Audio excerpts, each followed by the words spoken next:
क्या हाल है दोस्तों। आज हम एक ऐसे टॉपिक पे बात करने वाले हैं जिसके बारे में हम कई वर्षों से सुनते आए हैं। एक ऐसी कहानी जो हमारी क्यूरियोसिटी को जागृत कर देती है। बिगफुट, हाँ सैस्क्वॉच, वो रहस्यमय प्राणी जो कहा जाता है नॉर्थ अमेरिका के घने जंगलों में रहता है। पर असली सवाल ये है, क्या बिगफुट एक असली बायोलॉजिकल प्राणी है या बस एक ऐसी कहानी है जो हमने अपनी सोच में बुनी हुई है। आज हम इस प्रसंग को एक थोड़े लॉजिकल नज़रिए से देखेंगे। सभी उपलब्ध सबूत, साइंटिफिक थियरीज और कल्चरल फोकलोर को समझने की कोशिश करेंगे जो इस मिस्ट्री को जिंदा रखते हैं। हम आई विटनेस अकाउंट्स, फिजिकल एविडेंस जैसे फुटप्रिंट्स और हेयर सैंपल्स को देखेंगे और ये भी समझेंगे कि मेन स्ट्रीम साइंटिस्ट बिगफुट के एग्जिस्टेंस को लेकर क्यों शक करते हैं। पर फिक्र मत करो, जब सब कुछ सिंपल और समझने में आसान होगा, बस थोड़ी सी क्यूरियोसिटी और खुले दिमाग के साथ हम इस फिनोमेना को एक्सप्लोर करेंगे। मैं हूं वैभव और आप देख रहे हैं द ब्राइट मॉन्क शो।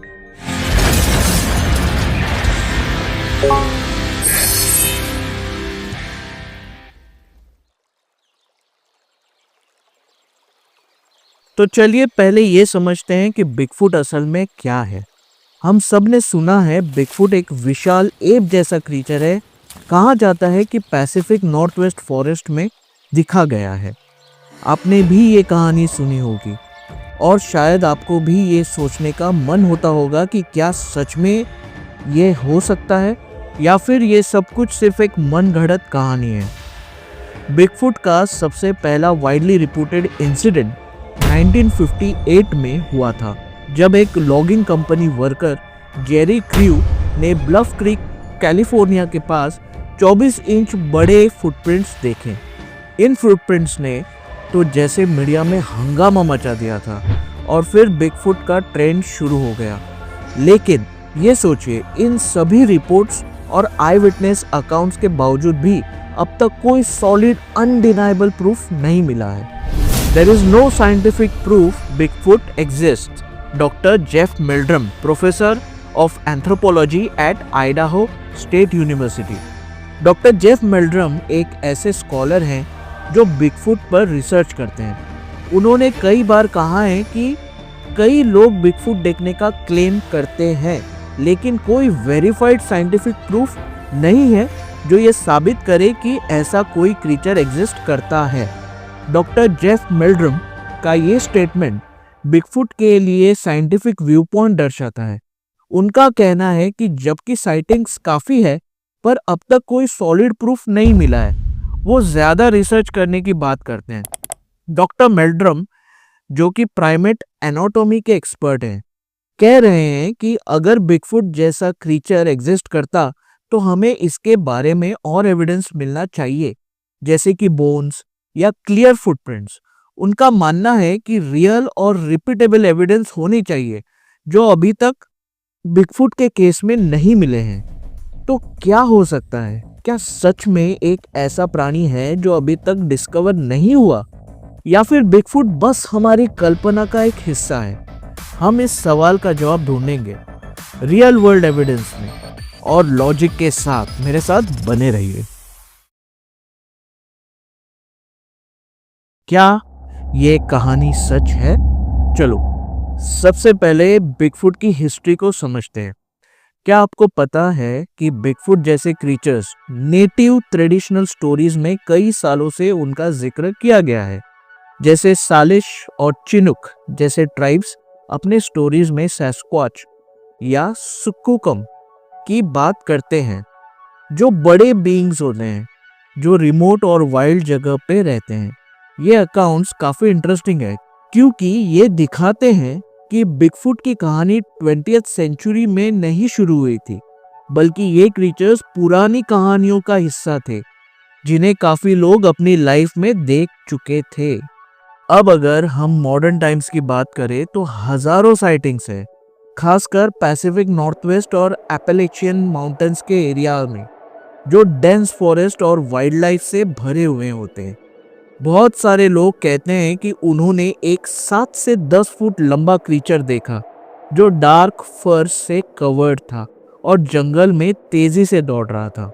पर यहाँ एक ट्विस्ट है, अगर आपने कभी किसी बिगफुट का क्लोज एनकाउंटर बताते हुए सुना हो, तो आप जानते हो कि आई विटनेस अकाउंट्स काफ़ी इनकंसिस्टेंट होते हैं। एक शख्स कह सकता है कि उसने एक मैसिव क्रीचर देखा जिसके बड़े शोल्डर्स और चमकती हुई आंखें थी, और दूसरा कह सकता है कि वो बस एक इंसान था जो फरी सूट पहने हुए था। I know what I saw a Bigfoot. Peter बाइन बिगफुट रिसर्चर और फॉर्मर जर्नलिस्ट हैं। पीटर बाइन बिगफुट रिसर्च कम्युनिटी के एक प्रमुख मेंबर हैं। उन्होंने अपनी पर्सनल एक्सपीरियंसेस शेयर की है, जिसमें उन्होंने बिगफुट देखा और उनका मानना है कि ये क्रीचर एग्जिस्ट करता है। ये कोट उनकी 2005 की किताब Bigfoot the search for the truth में दिया गया है। बाइन वो बिलीफ रिप्रेजेंट करते हैं जो बहुत सारे बिगफुट एंथुजियास्ट में होती है, चाहे साइंटिस्ट उस बिलीफ को डिनाई करते हो। उनका स्टेटमेंट बिगफुट में पर्सनल और इमोशनल बिलीफ को दिखाता है। पीटर बाइन का ये कहना है कि काफी लोग अपने पर्सनल एक्सपीरियंस के बेसिस पे बिगफुट में बिलीव करते हैं, चाहे साइंटिफिक प्रूफ ना हो। यह दिखाता है कि किस तरह पर्सनल कन्विक्शन एक इंसान के बिलीफ को शेप कर सकता है बिना किसी स्ट्रॉन्ग एविडेंस के। साइकोलॉजी काफी इंपॉर्टेंट रोल प्ले करती है। कॉग्निटिव बायसेस का स्टडी ये दिखाता है कि लोग अक्सर एम्बिगस शेप्स को अपने फेमिलियर आइडियाज के साथ मिस इंटरप्रेट कर लेते हैं, जैसे कि एक ह्यूमन लाइक फिगर। सोचो, क्या पता जो क्रीचर लोग देख रहे हैं वो बिगफुट ना हो, बल्कि कुछ ज्यादा कॉमन हो, जैसे कि भालू। भालू जब खड़े होते हैं तो वो ह्यूमनाइड दिखते हैं, खासकर जब रात का वक्त हो या डेंस जंगल में हो। तो जब हम अपनी आंखों से कोई चीज देखते हैं जो कि हल्के से रिजेंबल करती हो, हम उसे इजीली बिगफुट समझ लेते हैं। इसलिए आई विटनेस अकाउंट्स इंटरेस्टिंग है, पर साइंटिफिकली उनका कोई स्ट्रॉन्ग प्रूफ नहीं मिलता।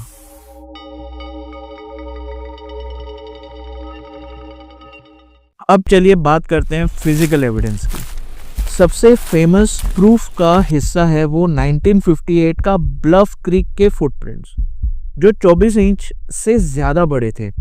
लगता है काफी कन्विंसिंग है ना? पर फॉरेंसिक एक्सपर्ट्स ने इन प्रिंट्स को स्टडी किया है और ज्यादातर ने ये कहा है कि ये फुटप्रिंट्स इजीली होक्सिस हो सकते हैं, यानी बनावटी। कुछ रिसर्चर्स ने ये कहा है कि ये प्रोस्थेटिक्स या ह्यूमन हैंड्स से बनाया गया हो सकता है। जहां तक हेयर सैंपल की बात है जो बिगफुट के एरिया में मिलती है, डीएनए टेस्ट भी हुए हैं, पर उनका रिजल्ट भी क्लियर नहीं था। 2009 में डॉक्टर मेल्बा केचम ने एक स्टडी की थी जिसमें कहा गया कि कुछ सैंपल्स में ह्यूमन लाइक डीएनए था, लेकिन ये रिजल्ट्स वाइडली स्केप्टिकल थे क्योंकि ये पीयर रिव्यूड नहीं थे और कंटामिनेशन का कंसर्न था।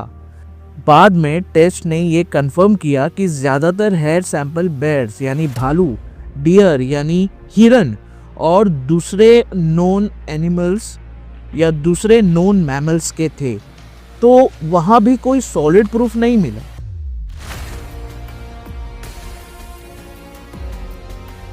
हम ये भी इग्नोर नहीं कर सकते कि होक्सिस का कितना बड़ा रोल होता है बिगफुट मिस्ट्री में। एक फेमस केस है 1967 का पैटरसन गिमलिन फिल्म, जिसमें एक क्रीचर जंगल में चल रहा दिखता है। ये फिल्म बिगफुट रिसर्च का एक कॉर्नरस्टोन बन गई थी, लेकिन ये है एक प्रॉब्लम। प्राइमेट एनाटॉमी और कॉस्ट्यूम डिजाइन के एक्सपर्ट्स का कहना है कि ये क्रीचर शायद किसी इंसान का कॉस्ट्यूम हो।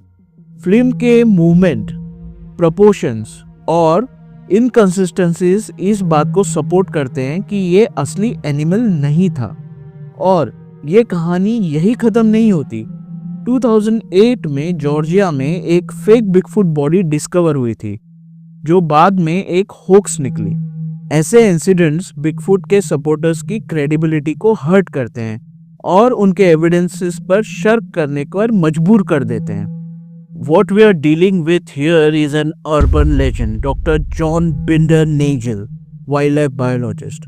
उन्होंने बिगफुट पर कई साल रिसर्च की, लेकिन उनका मानना है कि ये साइटिंग्स अर्बन लेजेंड्स की तरह है, जिसमें एग्जैजरेशन, गलत पहचान और मिथ्स शामिल हैं। ये कोट उनकी 1998 की किताब द डिस्कवरी ऑफ द सैस्क्वाच से लिया गया है।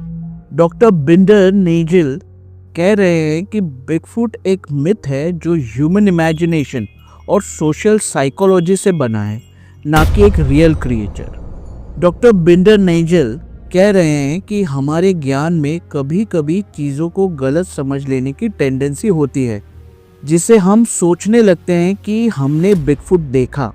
वो इस बिगफुट लेजेंड को दूसरे फोकलोर क्रीचर के साथ कंपेयर करते हैं और कह रहे हैं कि ये ज़्यादातर इमेजिनेशन का रिजल्ट है, ना कि कोई रियल एविडेंस।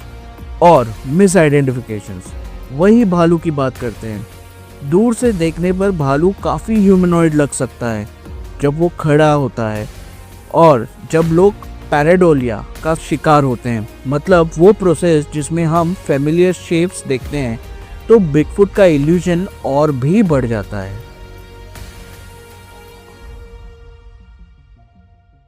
अब बात करते हैं बायोलॉजी की। क्या ऐसा प्राणी जैसे बिगफुट सच में नॉर्थ अमेरिका के फॉरेस्ट में रहता है? नहीं, ये पॉसिबल नहीं लगता।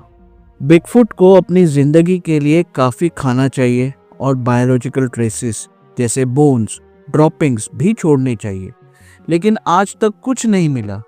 रियल इशू है सर्वाइवल। बड़े प्राइमेट्स को बहुत ज़्यादा खाना चाहिए और उनके बायोलॉजिकल ट्रेसेस काफ़ी क्लियरली मिलते हैं, खासकर आज के टाइम में जहां वाइल्ड लाइफ मॉनिटरिंग ज़्यादा एडवांस है। सोचो, हमारे पास wild life cameras, DNA sampling और ट्रैकिंग टेक्नोलॉजी है। There is no such thing as Bigfoot, it's a myth, just like the Loch Ness Monster. Doctor Andrew May इतिहास और विज्ञान कथा लेखक हैं जो कई क्रिप्टिड्स जैसे बिगफुट और लॉक नेस मॉन्स्टर को डिबंक कर चुके हैं। उनका मानना है कि क्रीचर्स जैसे बिगफुट मॉडर्न दुनिया में एग्जिस्ट नहीं कर सकते। ये उनका कोट उनकी 2017 की किताब द साइंस ऑफ बिगफुट में ली गई है। डॉक्टर मे का स्टेटमेंट बिगफुट के एग्जिस्टेंस के बायोलॉजिकल चैलेंजेस को दिखाता है। डॉक्टर मे कह रहे हैं कि मॉडर्न साइंस जैसे wild life cameras, DNA sampling और ट्रैकिंग टेक्नोलॉजी के थ्रू इतना बड़ा क्रीचर जैसे बिगफुट का एग्जिस्टेंस साबित करना मुश्किल नहीं है। उनका कहना है कि बिगफुट का एग्जिस्ट करना बायोलॉजिकल और साइंटिफिक रीजन से इम्पॉसिबल है। अगर बिगफुट होता तो हमें कोई सॉलिड प्रूफ मिल चुका होता। 150 साल से ज़्यादा टाइम हो गया है मॉडर्न साइंटिफिक एक्सप्लोरेशन का, लेकिन हमने कोई भी सॉलिड प्रूफ अब तक नहीं मिल पाया है।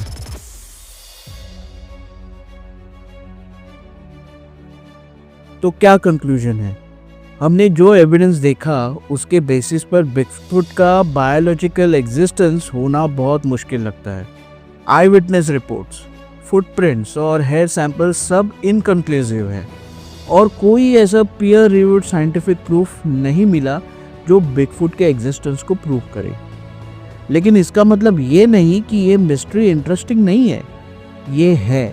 बिगफुट एक कॉम्बिनेशन है हमारी कल्पना, फोकलोर, होक्सिस और हाँ, थोड़ी कॉग्निटिव बायस का।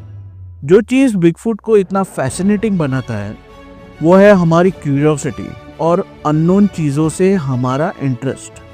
जब तक कोई सॉलिड साइंटिफिक ब्रेक थ्रू नहीं मिलता, जैसे एक कंफर्म बॉडी या इररेफ्यूटेबल डीएनए, तब तक बिगफुट एक लेजेंड ही रहेगा। पर कोई बात नहीं, ये मिस्ट्रीज हमारी क्यूरियोसिटी को फ्यूल करते हैं और ज़िंदगी को थोड़ा मैजिकल बनाते हैं। दोस्तों, आज की ये जर्नी अगर आपको इंटरेस्टिंग लगी तो द ब्राइट मॉन्क शो को सब्सक्राइब करना मत भूलना और अपने थॉट्स कमेंट सेक्शन में ज़रूर लिखना। क्यूरियस रहो और क्वेश्चनिंग करते रहो। मिलते हैं नेक्स्ट वीडियो में। Good bye.